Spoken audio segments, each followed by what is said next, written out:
Welcome back. You're watching DD India News Hour. I am Tanvi Taneja. Now on to Europe. US Secretary of State Antony Blinken meets Ukrainian President Volodymyr Zelensky in Kyiv on Tuesday. Now, during the meeting, Blinken assured Zelensky that a new US weapons package had already started arriving in Ukraine with more supplies on the way. Blinken added that this is going to make a real difference for Ukraine.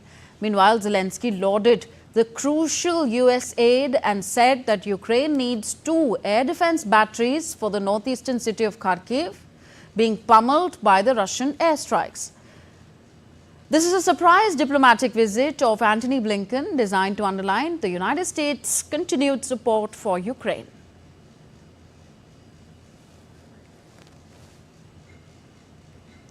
Meanwhile, fierce clashes continue in the Kharkiv region as both Russia and Ukraine are engaged in intense combat there. The Russian Defense Ministry said its forces maintained advantageous positions along the front lines in Kharkiv.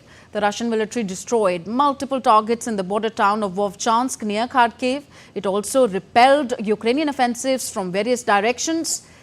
Meanwhile, the General Staff of the Ukrainian Armed Forces reported that over 100 battles were fought in the frontline area. The forces targeted Russian electronic warfare systems, command posts and ammunition depots. Ukrainian President Volodymyr Zelensky said that the forces have reinforced their military presence in the Kharkiv region and are launching counter-offensives.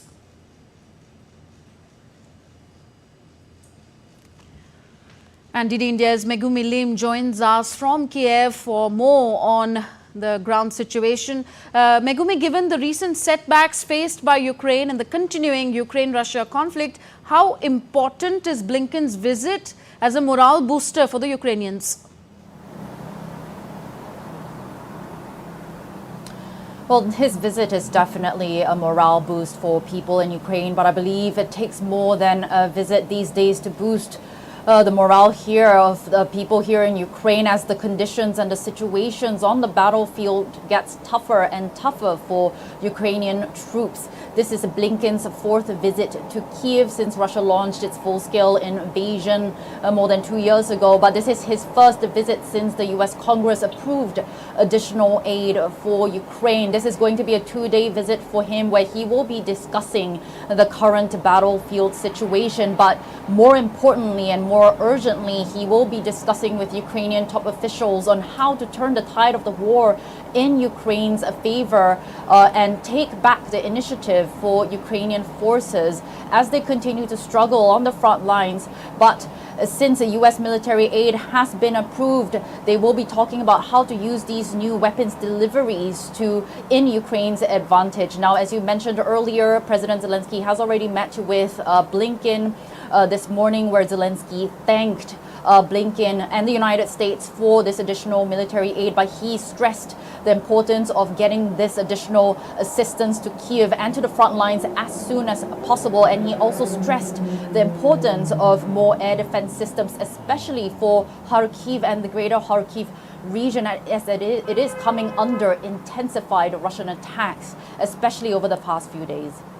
Also, Megumi, how critical is the $61 billion military aid package that the US Congress recently passed for Ukraine's war effort? Well, it is very, very crucial, this $61 billion in military aid.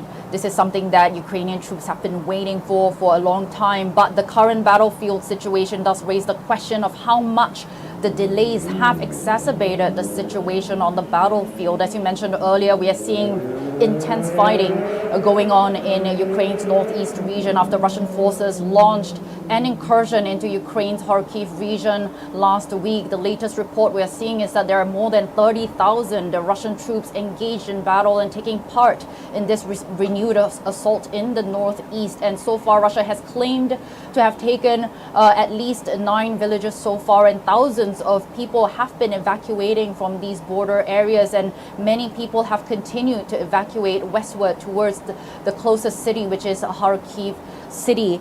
Now, we are seeing reports that Russian forces are also employing a scorched earth tactic strategy similar to what we've been seeing in places like Bakhmut and Avdiivka, where they are pounding these border areas with bombs and artillery and turning it into rubble before advancing further. So towns like Vovchansk, which is right now the focal point of the ongoing battle, may turn into rubble.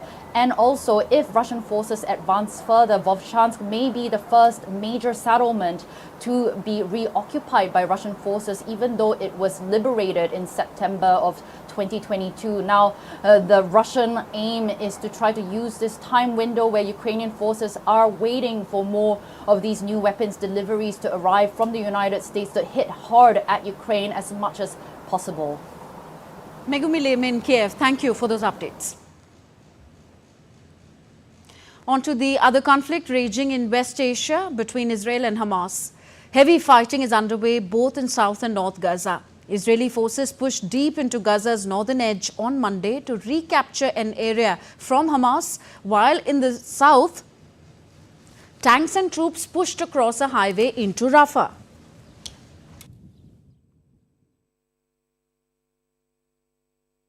Prime Minister Al-Sani said on Tuesday that talks over a ceasefire in Gaza have reached a stalemate due to Israel's operations in Rafah.